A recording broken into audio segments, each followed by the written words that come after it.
They called me the crazy lady for crying over my blocked ocean view.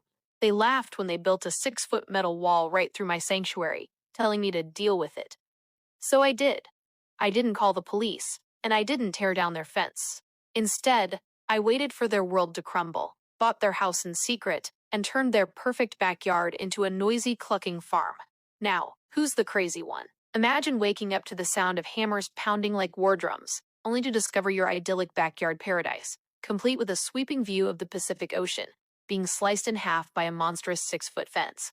Not just any fence. A glaring, ugly slab of metal and wood that blocks the sun, the breeze, and every ounce of joy you've built your life around.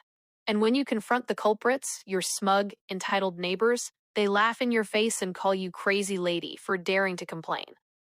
It's our property, they sneer. Deal with it. That was the day my world cracked.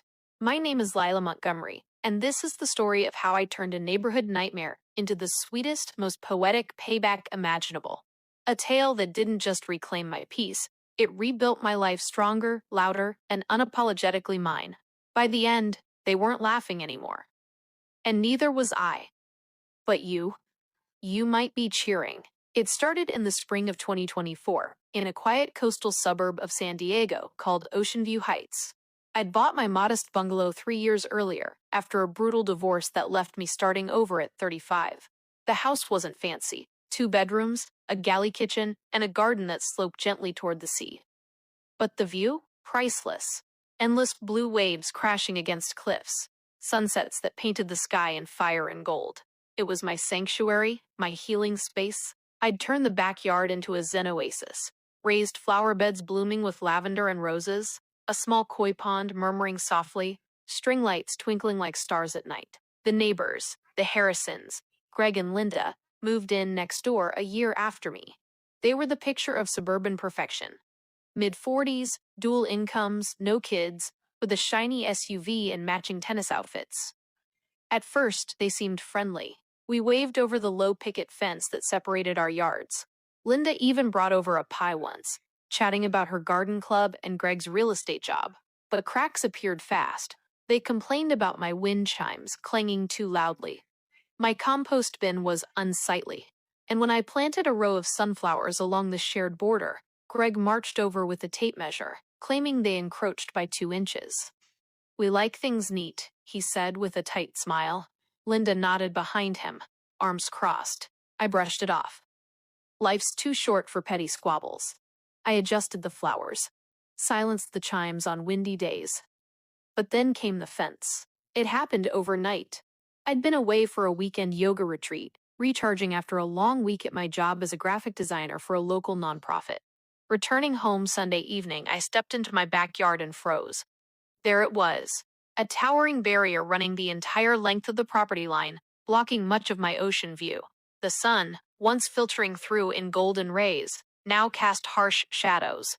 My koi pond looked dim and forgotten. Heart pounding, I knocked on their door. Greg answered, wiping his hands on a rag, smirking like he'd won a prize. "What the hell is this?" I demanded, gesturing wildly. "Our new privacy fence," he said casually. "We're entitled to it. City code allows up to 6 feet in the backyard. But it ruins my view."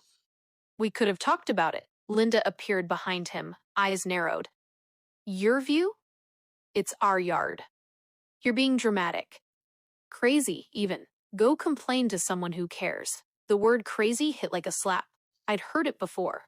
From my ex, who used it to dismiss my feelings during our marriage. It ignited something fierce inside me. I stormed home, called the city planning office. They confirmed. The fence was legal, barely. No permits needed for that height in our zone. "Talk to your neighbors," the clerk suggested, as if that hadn't failed spectacularly. That night, sleep evaded me. I sat on my patio, staring at the ugly wall, the ocean a mere sliver now, tension coiled in my chest. This wasn't just about a view, it was about entitlement. People who bulldozed over others because they could. I vowed then, I wouldn't let them win. The next morning, I started researching. Zoning laws, property rights, HOA rules. We didn't have one, but I wished we did. I joined online forums for homeowners dealing with nightmare neighbors. Stories poured in. Fences, noise complaints, Petty wars. One post caught my eye. A woman who turned her yard into a butterfly sanctuary after a similar dispute. Fight back with beauty, she wrote. Inspired, I planted climbing vines along my side of the fence, jasmine and morning glory to soften the eyesore. I added bird feeders, attracting chirping finches and hummingbirds. It helped a little, but the Harrisons escalated. Greg started a leaf blower at 7 a.m. every Saturday. Linda blasted talk radio while gardening, volume cranked. They hosted loud barbecues, smoke wafting over the fence, laughter mocking my solitude. When I politely asked them to tone it down, Greg yelled, "Get over yourself. This is our space." I documented everything: photos, timestamps, noise recordings, filed complaints with the city noise ordinance office. They issued warnings, but nothing stuck. The Harrisons painted me as the problem, that hysterical woman next door. Isolation crept in. Friends sympathized but offered platitudes. Move on. Sell the house. But selling meant defeat. This was my home. My fresh start. Tension built like a gathering storm. One evening, as I watered my garden, Linda leaned over the fence. "You know, Lila, you should see a therapist." "All this fuss over a fence? It's not healthy," I snapped back.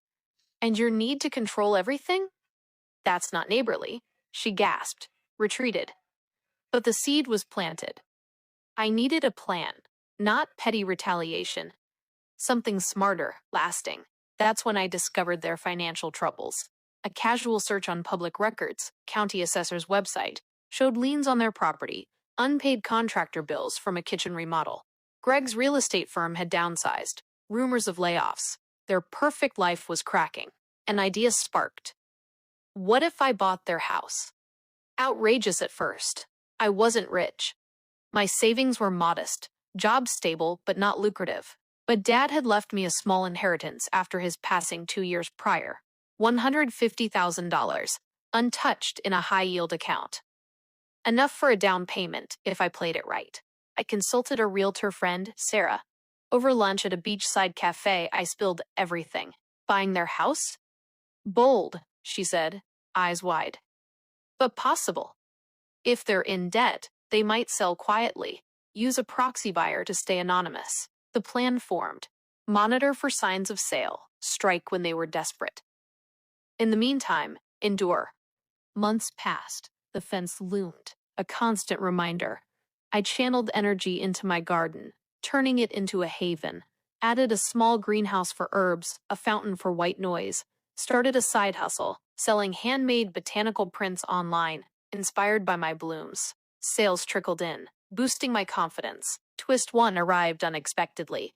One rainy afternoon, a city inspector knocked on my door.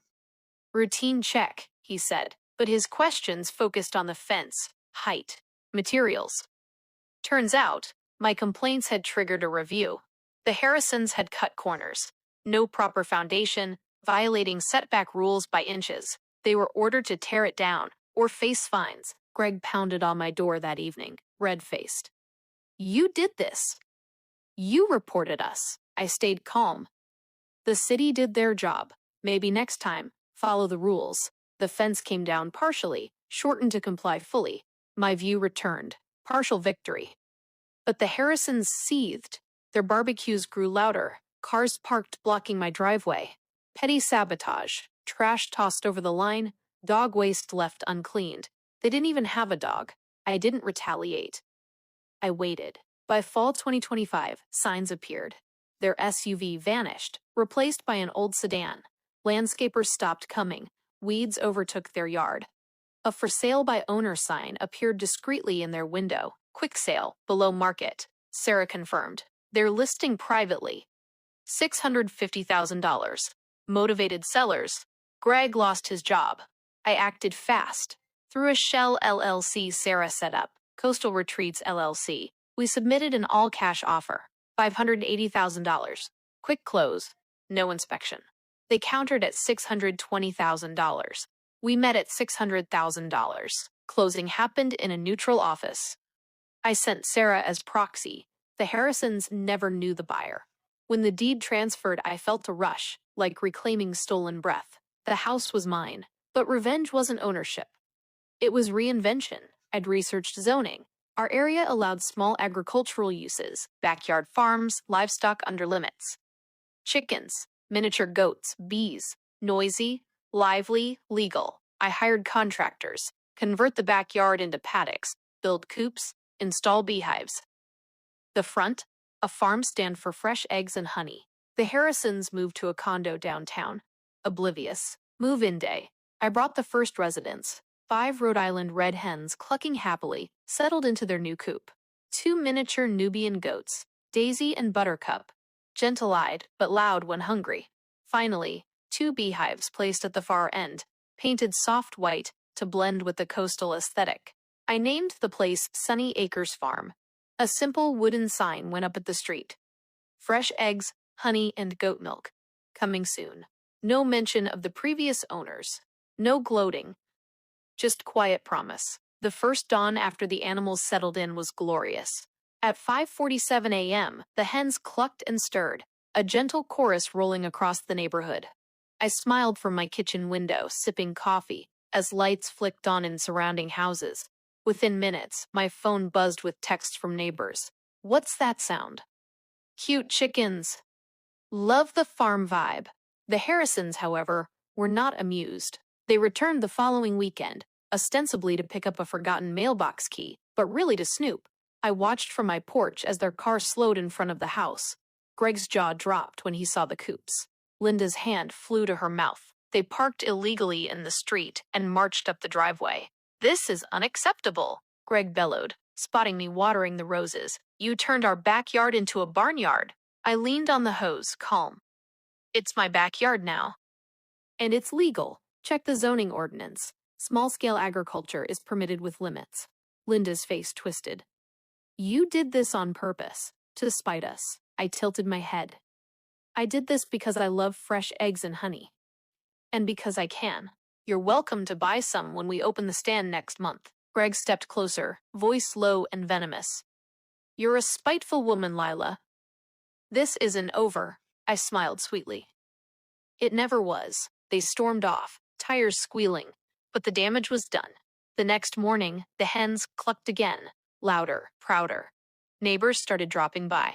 Mrs. Patel from 2 doors down brought her grandchildren to see the goats. The young couple across the street asked for eggs. I gave the first dozen free, with a handwritten note. From Sunny Acres, enjoy the sunrise chorus. Word spread fast. By the end of the first month, I had a waiting list for eggs. The honey, golden and floral from Coastal Wildflowers, was selling out weekly at the little farm stand I set up at the curb. A painted table with jars, a cash box, and a chalkboard sign reading honest prices. Take what you need, leave what you can. The Harrisons tried everything. Noise complaints to the city, dismissed after inspectors confirmed decibel levels were within limits. Petitions to the neighborhood association, which didn't exist, to preserve residential character. Anonymous online reviews calling Sunny Acres a disgusting eyesore. But the community rallied. A local Facebook group formed, Sunny Acres Supporters. Photos of kids petting Daisy went viral in the neighborhood feed. Tension escalated when Greg filed a nuisance lawsuit. He claimed the animal sounds caused, quote, severe emotional distress and requested an injunction to remove the animals. The filing arrived with a summons, demanding I appear in small claims court. I didn't panic. I prepared. I gathered evidence. Decibel readings from my phone app, all legal. Testimonials from neighbors. The chickens are charming. Photos of the pristine farm setup. Sarah connected me with a pro bono attorney who specialized in property disputes. We countersued for harassment and frivolous litigation. Court day arrived in a packed room. Greg wore a suit, looking confident. Linda sat beside him, lips pursed. I walked in wearing jeans and a simple blouse, carrying a binder of documents. The judge, a no-nonsense woman in her 60s, listened to Greg's dramatic testimony. The noise is unbearable. We can't sleep. It's ruined our quality of life. Then my turn. I presented recordings of the sounds. Short clips, not looped. Your Honor, this is natural farm sound at dawn. Compare it to traffic, lawnmowers, or the ocean waves we all moved here for. I showed neighbor affidavits. The farm has brought joy to our block. Photos of smiling children feeding goats. The judge raised an eyebrow at Greg's emotional distress claim. Mr. Harrison, she said dryly, you sold your home. The new owner is using it lawfully. If Dawn sounds bother you, perhaps invest in earplugs. Case dismissed. Countersuit granted. $5,000 in legal fees and damages for harassment. Greg left the courtroom pale. Linda didn't look back. The farm flourished. I expanded carefully within limits, added a small herb garden, sold potted lavender and rosemary, started weekend workshops, backyard beekeeping basics, raising happy hens. Women from the neighborhood signed up in droves, divorced moms, single professionals, young entrepreneurs. We talked about self-sufficiency, resilience, turning pain into purpose. One participant, a 28-year-old named Tara, confided over coffee after class. I left an abusive relationship last year. I felt powerless. Seeing what you did, it makes me believe I can rebuild too. That moment crystallized everything. The farm wasn't just revenge. It was a message. When someone tries to fence you in, grow louder. Bloom brighter. Turn their wall into your foundation. But the Harrisons weren't finished. Late one night, I woke to the sound of shattering glass. I rushed outside. Someone had thrown rocks through my greenhouse windows. Plants trampled, seedlings destroyed, a note taped to the door. Crazy lady, this is your warning. I called the police. They took prints, filed a report. No suspects, but I knew. The next morning, I installed security cameras, high definition, motion activated, covering both properties. I didn't confront them. I let the footage speak. Twist 2 came quietly. A month later, a realtor friend tipped me off. The Harrisons were trying to buy back their old house through a third party, offering $750,000 cash. They'd secured a small loan, thinking they could flip it or reclaim their status. I laughed for the first time in months. I had no intention of selling. But I did something better. I invited the neighborhood to a grand opening event, Sunny Acres Farm Day. Free eggs, honey tastings, goat petting, live music from a local folk band. Flyers went up everywhere. Social media posts from supporters spread like wildfire. The Harrisons showed up uninvited, furious. Greg pushed through the crowd, demanding to speak to the owner. Cameras rolled. I stepped forward, microphone in hand. Welcome, everyone. Thank you for supporting Sunny Acres. This farm started as a dream and became a reality, because sometimes, when life builds walls, we grow over them. I turned to Greg and Linda, standing frozen at the edge. And to our former neighbors, thank you for selling. You gave me the perfect canvas. I hope you enjoy the view from downtown, the crowd cheered. Phones captured every second. Greg's face turned purple. Linda dragged him away. The video went viral locally, then nationally. Woman turns neighbor dispute into thriving farm, headlines appeared. Donations poured in for the farm's community fund. I started a nonprofit arm, grants for women starting home-based businesses. The Harrisons? Their condo association filed noise complaints against them, ironic payback from their own kind. They moved again, this time to an apartment farther inland. No ocean, no view, no victory. I stood on my porch that night, watching the sunset paint the sky in fire once more. The goats bleated softly. Hens roosted. Bees hummed in their hives. The wall was gone. The view was mine, wider, brighter. And so was my life. The viral video from the Sunny Acres Farm Day event didn't just spread, it ignited. Within 48 hours, it had racked up over 800,000 views on TikTok alone, with reposts on Instagram Reels, Facebook, and even a segment on a local morning news show titled, From Neighbor Feud to Farm Fresh Success. Comment sections overflowed. Queen behavior. This is the revenge we all dream of. Teach me how to turn petty into profit. Strangers sent DMs offering to buy eggs by the dozen, asking for farm tours, or sharing their own neighbor horror stories. What began as a quiet act of reclamation had become a public spectacle, and I was no longer invisible. I leaned into it carefully. I created an official Sunny Acres Instagram account, simple photos of golden eggs in baskets, goats nuzzling visitors, honey dripping from combs. Captions stayed wholesome. Grateful for the community that's embraced us. No mention of the Harrisons. No shade. The authenticity drew people in deeper. Followers climbed to 15,000 in the first month. Orders for subscription egg boxes poured in. I had to hire 2 part-time helpers, college students from the nearby university, to handle packing and deliveries. The farm evolved into something multifaceted. Beyond sales, it became a gathering place. I hosted free Saturday morning farm chats, informal talks where women shared stories of starting over after divorce, job loss, or family drama. We sat on hay bales under the string lights, sipping herbal tea from my garden, while goats wandered among us. Tara, the young woman from my beekeeping workshop, became a regular. She'd brought her younger sister, Mia, who was navigating her first breakup. "Watching you build this from nothing," Tara told me one morning, "it makes me believe I can do the same. Not just survive, thrive." Those words stuck. Every time a new face showed up, nervous, eyes downcast, carrying the invisible weight of someone else's cruelty, I saw a reflection of my own early days. The lesson crystallized. When the world tries to shrink you, expand instead. Grow roots so deep they can't uproot you. Bloom so wide they can't ignore you. It wasn't about punishing the Harrisons anymore. It was about empowering every woman who felt fenced in by life. The Harrisons, meanwhile, were unraveling in slow motion. Greg's call center job lasted 3 months before he was let go, downsizing. He claimed on a brief LinkedIn update that no one commented on. Linda started a side hustle selling essential oils online, but reviews were brutal, overpriced, and pushy. Their condo association fined them twice for noise complaints, ironically, from their own late-night arguments. A mutual neighbor confided that they'd stopped socializing.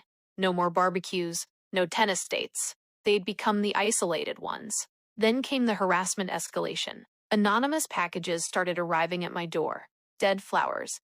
A broken egg carton with a note reading, "Rotten like your farm." My security cameras caught a hooded figure tossing them over the fence at 2 a.m. The footage was grainy, but the build of the person, tall, broad-shouldered, matched Greg perfectly. I didn't confront him. I forwarded the videos to the police with a formal report for vandalism and stalking. The detective assigned a calm woman named Officer Reyes, reviewed the tapes, and nodded. "We'll bring him in for questioning. But you need to stay vigilant. People like this don't stop until they're forced to." I upgraded security, solar-powered floodlights, motion-activated sprinklers aimed at the property line, and a new sign at the gate. "Smile. You're on camera." Trespassers prosecuted. The police visit rattled Greg. He showed up at the farm stand one afternoon alone, unshaven, eyes bloodshot, no Linda in sight. "Lila," he said, voice low so customers wouldn't hear. "Call off the cops. I'll pay for the greenhouse glass. Just make it stop." I handed a jar of honey to a waiting customer, then turned to him. "Make what stop, Greg? The farm? The cameras? Or the consequences of your actions?" He glanced around, desperate. "We're broke. The condo fees are killing us. Linda's barely sleeping. We just want peace." "Peace?" I repeated softly. "You built a fence to block my peace. You called me crazy when I asked for basic respect. You threw rocks at my greenhouse. Now you want mercy?" He looked down at his shoes.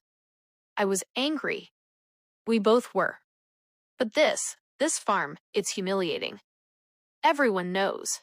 "Good," I said. "Maybe humiliation will teach you what kindness couldn't." He left without another word. I watched him walk away, shoulders hunched, a man diminished by his own choices. The farm kept growing. I added a small CSA, community-supported agriculture, program, weekly boxes of eggs, honey, herbs, and goat milk. I learned to make simple cheese from online tutorials and a local cheesemaker's guidance. Subscriptions sold out in days.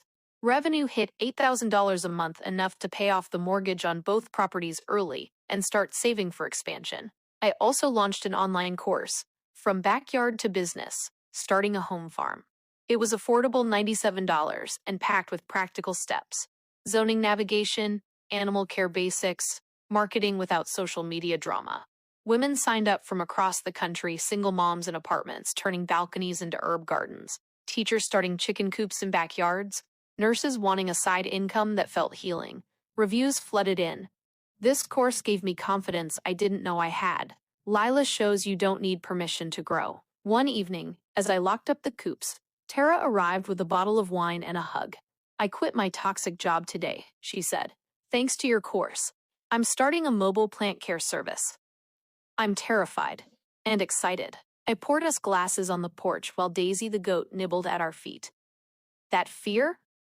It's proof you're alive. Use it. We talked until the stars came out about boundaries, self-worth, refusing to shrink for anyone. She left lighter.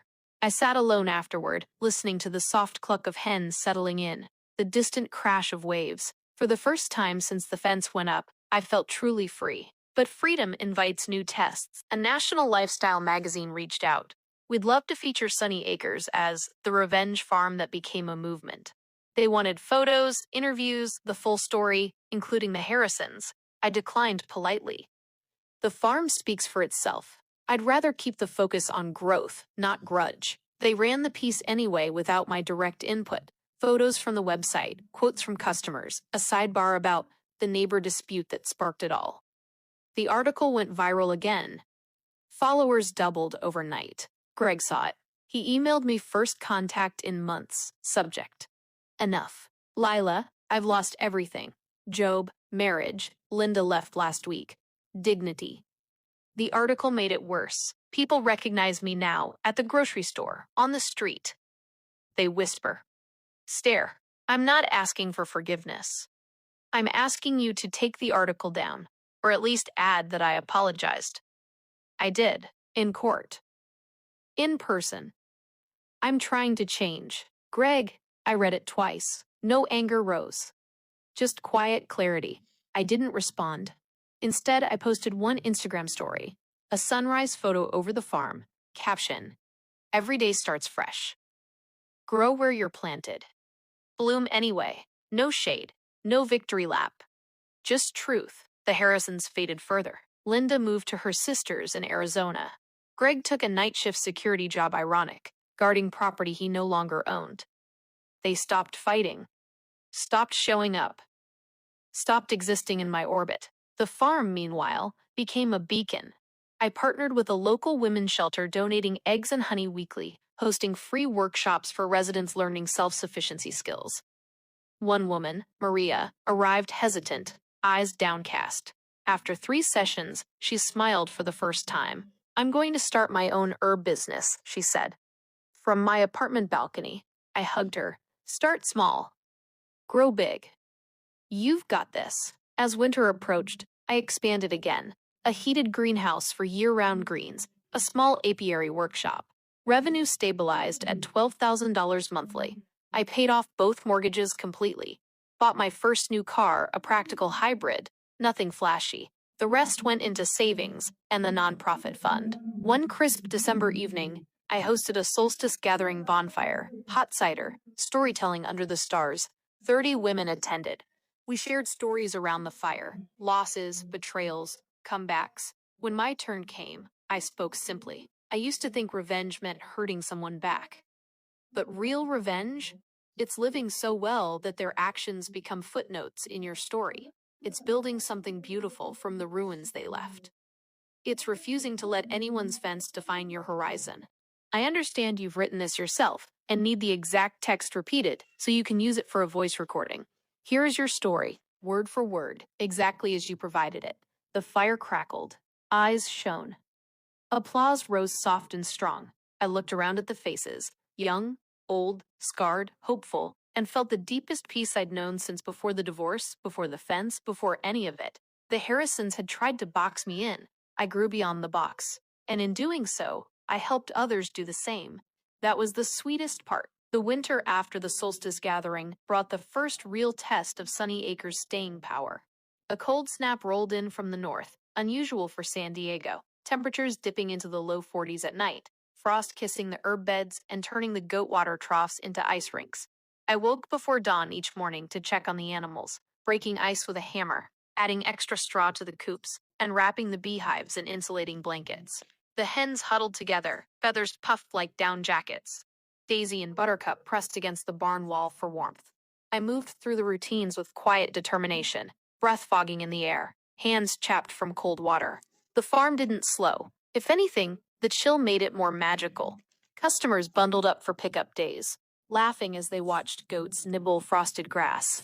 I added a winter special, Hot honey tea sold from a small cart at the stand, spiced with cinnamon and cloves from my greenhouse.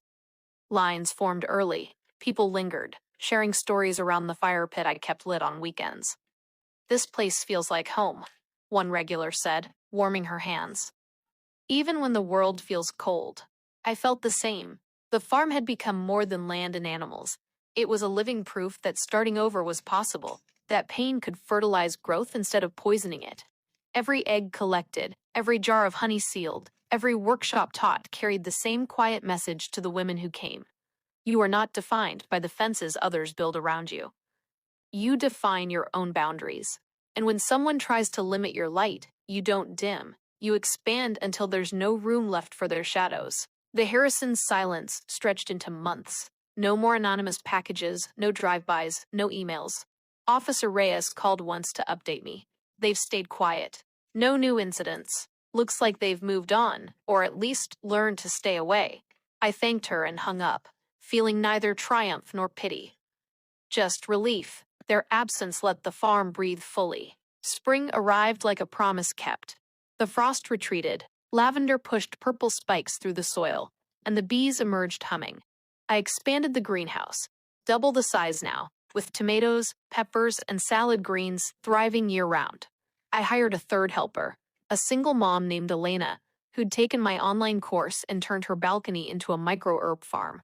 She brought her daughter Sophia on weekends. The little girl loved feeding the goats, her laughter ringing across the yard. With the extra hands, I launched a bigger initiative, the Sunny Acres Women's Empowerment Fund. Using farm profits and small donations from supporters, we offered micro-grants, $500 to $2,000, to women starting home-based businesses. First recipients included Tara, now running her mobile plant care service full-time, Mia, starting a handmade candle line, and a newcomer named Priya, who turned her garage into a natural skincare workshop. Each grant came with mentorship, monthly check-ins, marketing tips, and access to the farm for photo shoots or pop-up events. The fund's launch party was simple: a picnic under the blooming jacaranda trees, tables laden with farm-fresh food, live acoustic music.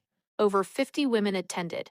We sat in a circle as each grant recipient shared her story. Priya spoke last. "I left a marriage that made me feel small. I thought my dreams were over. Then I found this place, saw what one woman could build from nothing. You didn't just give me money, Lila. You gave me permission to grow." Tears came then, not sad ones, the kind that wash away old weight.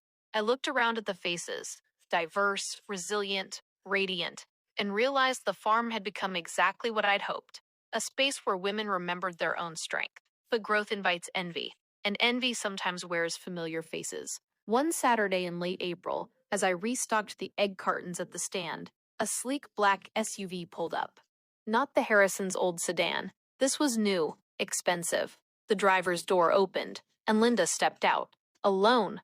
She looked different, thinner, hair shorter, designer sunglasses hiding her eyes. No Greg in sight. She approached slowly, hands clasped in front of her like she was attending a funeral. "Lila," she said. Her voice lacked its old sharpness. "Can we talk? Privately?" I glanced at Elena, who nodded and took over the stand. I led Linda to the back porch, away from customers. We sat on the wooden bench overlooking the goat paddock. Daisy wandered over, sniffing Linda's shoes. She didn't flinch. "I left Greg," she said without preamble. 3 months ago. He changed after we lost the house. Angry all the time. Blaming everyone. Especially you. I couldn't live like that anymore. I stayed silent, letting her continue. "I'm in therapy now. Real therapy. I see how we treated you, how I treated you. The fence was my idea. I thought it would protect our perfect life.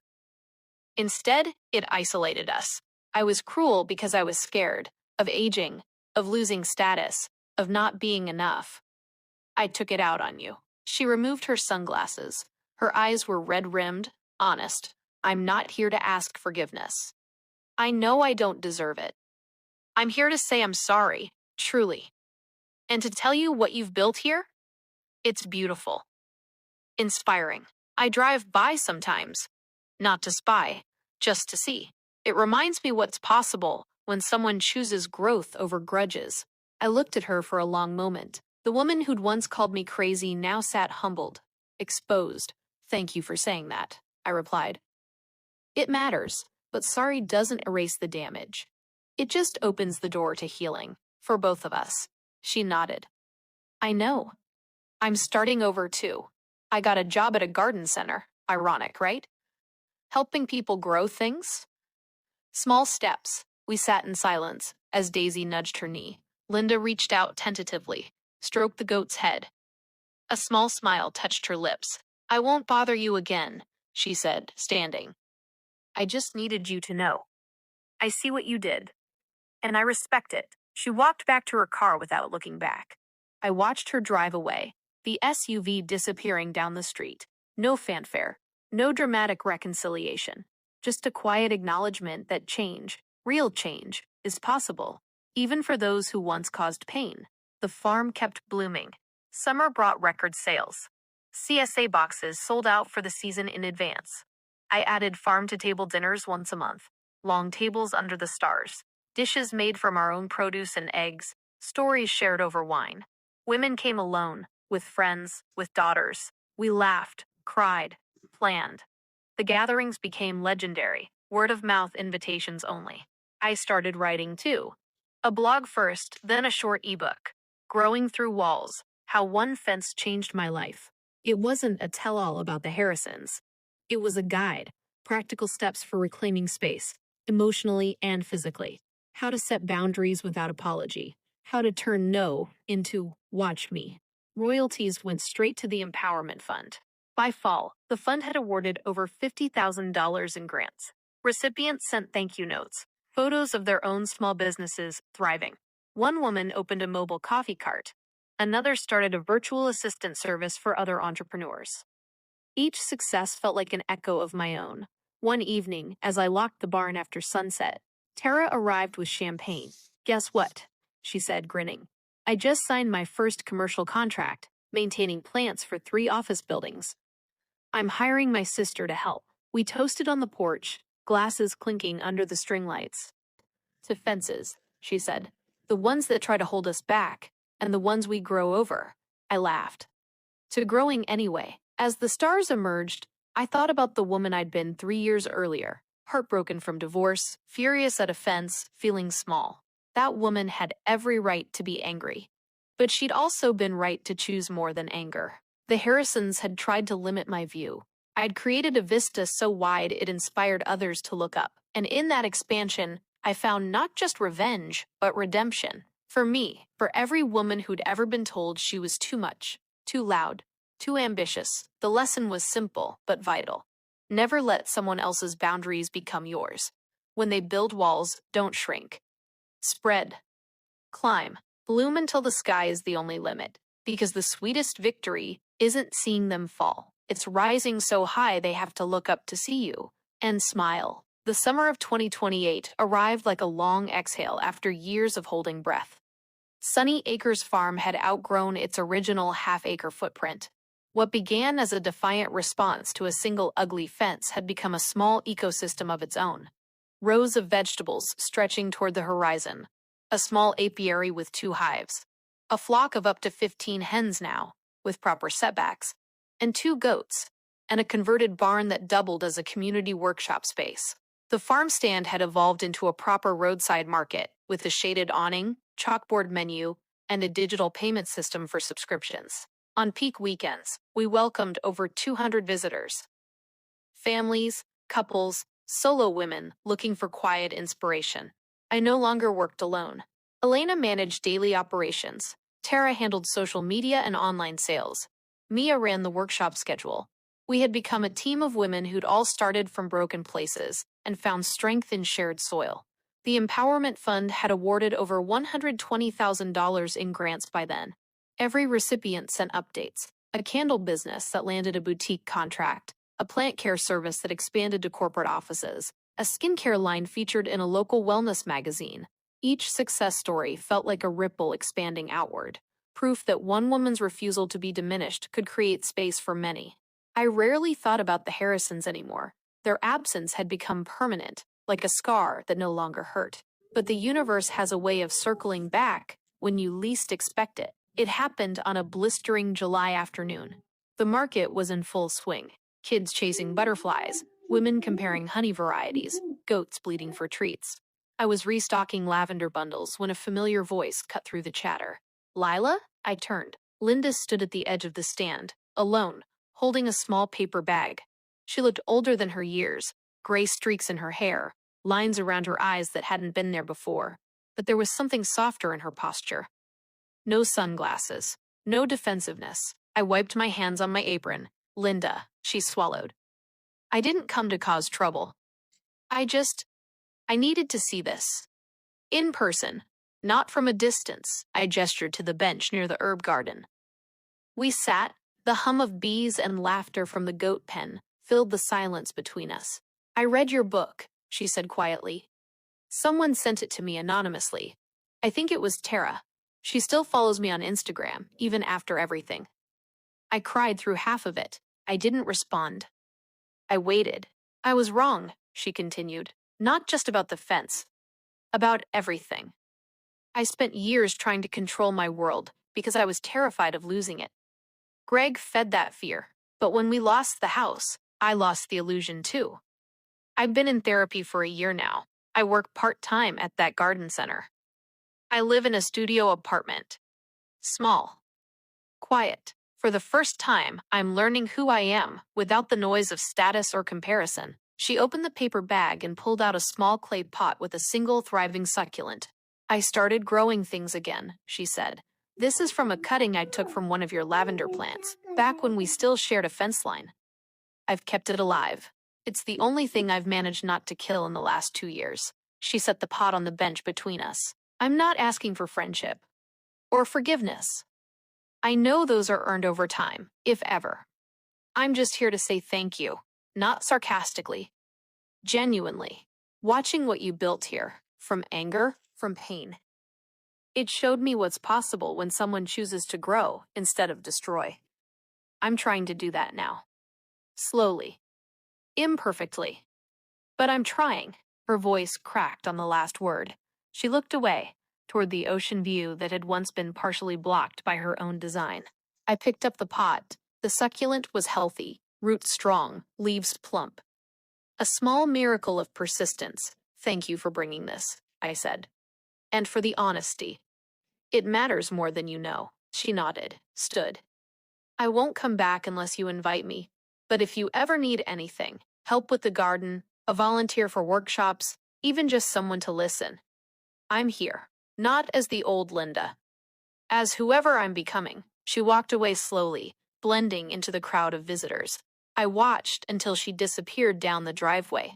I didn't cry. I didn't feel anger or pity. I felt release. The last knot of resentment unraveled. Not because she deserved absolution, but because I deserved freedom from carrying her actions forever. That evening, after closing the stand, I sat on the porch with a cup of chamomile tea. The sun dipped low, painting the sky in layers of rose and gold. Goats settled in their shelter. Hens roosted, bees quieted. The farm breathed with me. I thought about the woman I'd been the day the fence went up. Hurt, furious, small. She had every right to that rage. But she also had the choice to let it define her or redirect it. I chose redirection. And in doing so, I discovered that real power isn't in tearing others down. It's in building something so solid, so alive, so undeniably yours, that no one can ever fence it in again. The next morning, I made a decision. I expanded the Empowerment Fund into a full nonprofit, Bloom Beyond Boundaries. Mission: provide microgrants, mentorship, and land access programs for women rebuilding after personal or professional setbacks. First project: a community garden plot on the far edge of Sunny Acres, open to any woman who needed space to grow, literally and figuratively. No fees, no judgments. Just soil, seeds, and support. The launch event drew over 100 people. Women from shelters, single moms, recent divorcees, career changers. We broke ground together, shovels in hand, laughter mixing with tears. Tara planted the first lavender row. Mia scattered wildflower seeds. Elena led a group in building raised beds. As the sun set, I stood on a small rise overlooking the new plot. The ocean stretched endless in the distance. No fences, no walls. Just open sky and fertile earth. I spoke to the group. No microphone, just my voice carrying on the breeze. We didn't come here because life was easy. We came because life tried to make us small. Someone built a wall, told us our view didn't matter, called us crazy for wanting more. But look around. Every plant here, every grant awarded, every woman standing in this dirt is proof that walls don't end stories. They start them. The most powerful thing you can do when someone tries to limit you isn't to fight them head on. It's to outgrow them. Spread your roots deeper than their cruelty can reach. Reach your branches higher than their judgment can touch. Bloom so fiercely that their fence becomes irrelevant. You are not crazy for wanting space. You are not dramatic for demanding respect. You are not too much. You are exactly enough. And the world needs your growth, not your silence, not your shrinking, your full, unapologetic expansion. So plant, grow, harvest, share. And when the next fence appears, and it will, remember, you already know how to climb over it. You already know how to turn it into soil. You already know how to make something beautiful from something ugly, because you've done it before, and you'll do it again, louder, brighter, forever. The women cheered, not wild applause, but the deep, resonant sound of recognition, of sisterhood, of survival turned into strength. I stepped down, hugged those closest to me, and walked back through the garden rows. The sun slipped below the horizon, leaving a sky streaked with violet and amber. The farm lights flickered on, soft, golden, welcoming. I paused at the original fence line, the one Greg and Linda had built, now covered in climbing jasmine and morning glory, blossoms open to the night. I touched a flower gently. "Thank you," I whispered. Not to them, to the version of me who refused to break. Thank you for walking this path with me. If you've ever felt fenced in, remember, the sky is bigger than any wall. Your roots are stronger than any concrete. And your bloom? It's inevitable. And never, ever apologize for taking up space. Like if this story reminded you of your own strength. Comment the moment you decided to grow instead of shrink. Subscribe for more stories of women who turned no into watch me. Until next time, keep blooming,